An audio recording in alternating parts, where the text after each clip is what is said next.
Anyway, a lot of people don't really have a very favorable view of Biden, understandably so. He definitely is sleepier and lacks the charisma that Trump brings along, for example. Trump, although a lunatic and malicious and delusional person, at least Trump can really engage an audience, whereas Biden feels very much like everything he says is so what? But regardless, I would rather have a sleepy sort of idiot who tends to do a generally decent job versus a bumbling idiot who is malicious, doesn't do a great job, but then lies about it and pretends that they did do a really great job. So let me explain. A new poll has found that voters are starting to change their tune a little bit on Trump. A lot of people are starting to have a more positive view of his presidency. And I know that some Republicans are going to be hooting and hollering, super excited. They think this is such a big own. It's really not. All that this indicates is that voters' views of Trump's presidency has improved. But a lot of people tend to view Trump as being a good president because of things like the economy or law and order. Things like this they talk a lot about. But then when you ask them how they feel the economy is doing under Biden, usually it's not a very good response. Usually people are not feeling great about the economy. But what do the numbers actually say? This is where things start to get a little bit more interesting.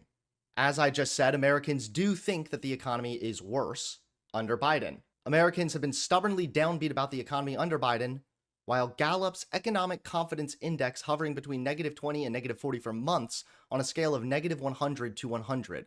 That number is derived from monthly surveys of U.S. adults in which they are asked to rate national economic conditions. So we've already talked about how, although the economy under Trump was good, this really had very little to do with Donald Trump. Trump arrived in office when the economy was already pretty strong. He was, quote, just riding on the coattails of a 10-year-long economic recovery, said a deputy director of worker power and economic security at Roosevelt Forward, the progressive political arm of the Roosevelt Institute. The economy continued to grow modestly on his watch until the pandemic hit in 2020. So Trump had a good economy, and Americans, voters, tend to remember that, and they think, well, that's because of Trump. The economy is much more complicated than that.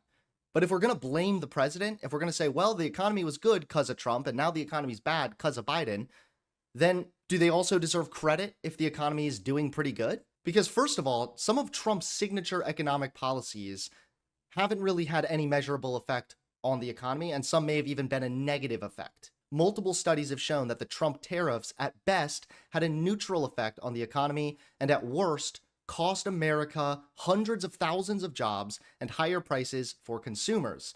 And his 2017 tax cuts, which increased investment in the economy and contributed to the modest wage growth in the short term, fell far short of Republicans' promise that they would pay for themselves and are projected to significantly raise federal debt and increase income inequality. So even though Trump's economic policies, some of which may have been temporarily beneficial, they really just led to long-term negative impacts. Under Biden now, let's take a look. U.S. economic growth is exceeding expectations. The U.S. economy is growing faster than projected, driven largely by consumer spending and the Federal Reserve's successful efforts to get inflation under control without triggering a recession.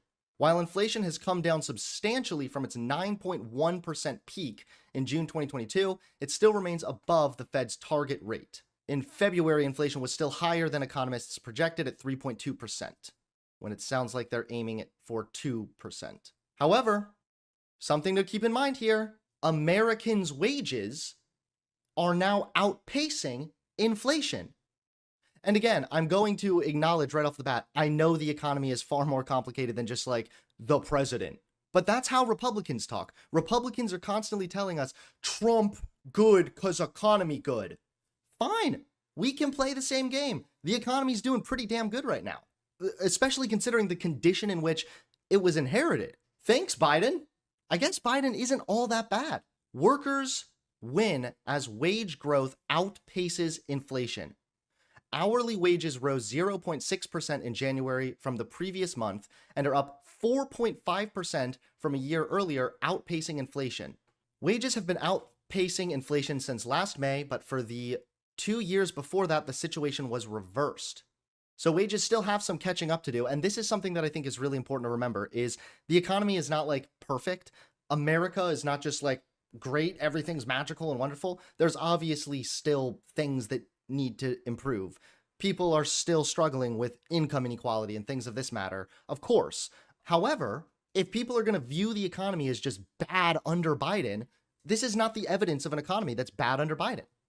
Inflation going down, wages outpacing inflation. This is not a sign of a shitty economy. Wages are beating inflation. Economists don't think it's a worrying sign of a brewing wage price spiral. If anything, some are expecting wage growth to moderate a bit in the coming months. So that's something else to keep in mind. The problem for Biden is that the memory of peak inflation is still fresh. That is exactly true. I think a lot of people still remember how bad the economy was when Biden first won and all that. And they kind of have defined that as Biden's presidency in their mind.